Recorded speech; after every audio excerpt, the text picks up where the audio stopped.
السلام علیکم ورحمۃ الله. الحمدلله بیا هم کونړ ولایت ته راغلی یم. تاسو باور وکړئ ځینې وخت کې انسان هغه خپل هغه خوشحالي اظهار نشي کولی.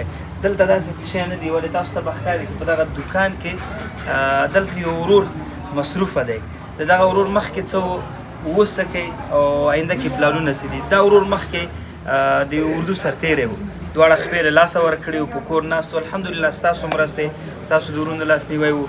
دته مو دغه د یو کار روزګار زمینه مسایده راکړه. اوس لله الحمد هغه د دوکان چې کومه سودا موږ راچولې او څو چنده اضافه کړې ده. خپل کار روزګار نه هم خوشحاله دی او دی اوس ما ته وختي وویلې چې دلته خل عزیز الله شل ورته ورکوم. دا زموږ ستاسو لپاره د ویاړ او د افتخار ځای دی. مننه، الله مو خوشحاله لره، تاسو هم خوشحاله سئ. السلام علیکم.